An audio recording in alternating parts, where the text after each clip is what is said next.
Your Pittsburgh Steelers just made multiple great moves leading up to this win against the New England Patriots. And judging by what I see online, none of you guys are enjoying this win. Everything is negative. Yeah, it was an ugly win, but you should not care that it's ugly because you guys made the right call in giving Cole Holcomb the start in this game. More on that in just a minute. But there's also an unexpected player that really made a difference in this win as well. And if you were to tell me that these two guys were going to be the linchpins of this victory, not sure I would have agreed. Although I can say I told you so. I did profile Cole Holcomb the day before this game saying he was going to be a major player. Go look at it for yourself, but let's have a family talk here. I'm not going to pat myself on the back. Being a fan is supposed to be fun, right? Everything I see is negative story after this win. Negative stories everywhere. Enjoy this.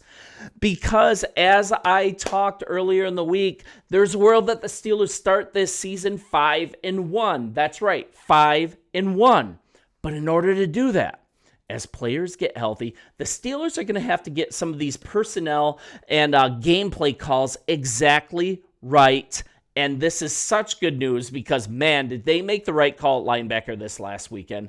That's going to be the meat of what I'm going to talk about in this video today. I don't want to tease you for too long, but I just want to talk about 2 wins so far. Now you've got the Vikings next with quarterback Carson Wentz.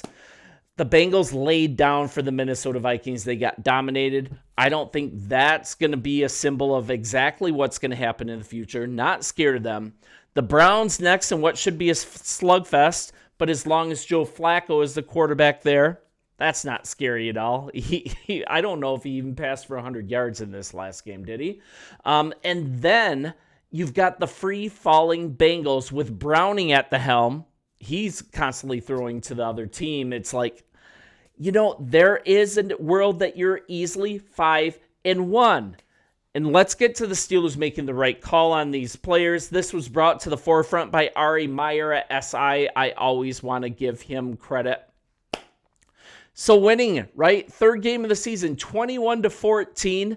But really, what the biggest thing that helped the Steelers win this game was the changes that the team made on the defensive front. And that's after this week 2 loss that we all want to forget, right, against the Seahawks. So Cole Holcomb. It was this time it was chosen to make his first start in over a year due to injury, but this marked the first time since week 9 of 2023 when he had that nasty knee injury off the field until the season opener this year. But this week, the move to make him a starter, it paid off in droves. Now, this is after part of this was necessary because we have Isaiah Loudermilk hurt. We've got Highsmith hurt the previous week.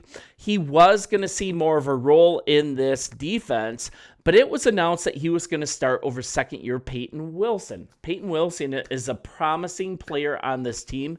I think he's going to continue to be a promising player on this team, but to cut him off after a slow start and put in Holcomb right after he's fully healthy.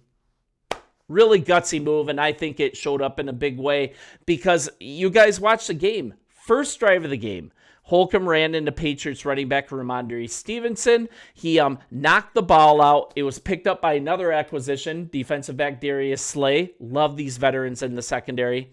But with this start, Cole Holcomb gets the start instead of Peyton Wilson. He caused the fumble, recovered by Darius Slay. And then what happens? It's a tone setter for the whole game. At this point, you knew this was going to be a nasty game because the offense goes 54 yards, all except one running play. You knew this was going to be a grinded out game, and that's a 7-0 lead on a Kenneth Gainwell 1-yard run. The Pittsburgh Steelers had set the tone for the game. They had already been off to the races, and I think it's just fantastic. Holcomb kept playing well throughout the whole game. He had a missed tackle on a 4th and 1 by Stevenson. That was really the only blemish. So how did he finish the day? 6 total tackles, 5 of them solo. He didn't get a sack, but he actually, he applied pressure. And it was the 7th forced fumble of his career. And he's a Washington guy, right? He started with Washington in 2019. He came to the Pittsburgh Steelers in March of 2023, and he was a highly heralded free agent. And then he had that injury in week 9.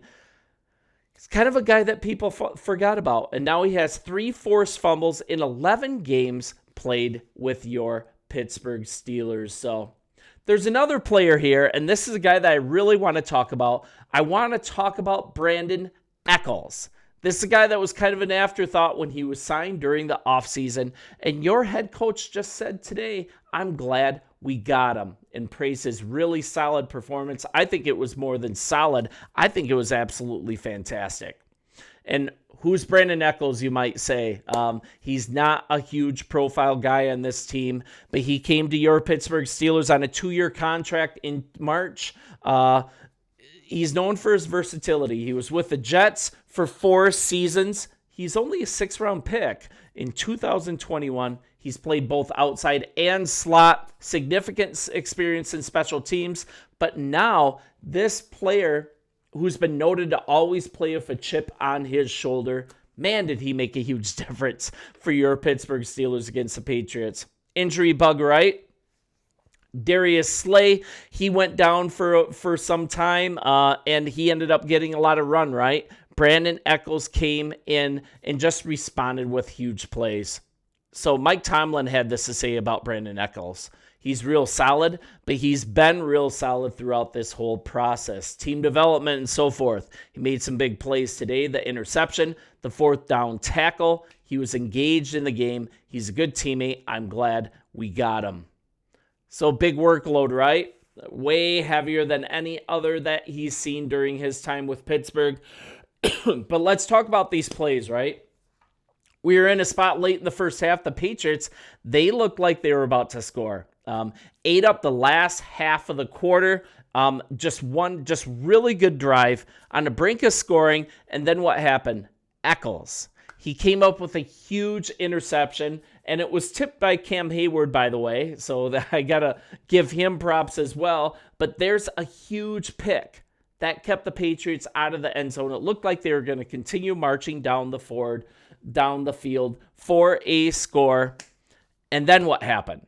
You got to protect the lead as well. And this is exactly what happened. New England, last gasp effort. They were driving 4th and 1, final drive of the game. They needed a touchdown to tie. And what happened? Old man Pops got the ball right. Demario Douglas got the ball. Echols, he timed it perfectly and just absolutely stuck him for no gain. Actually, I think it was a small loss. Game over.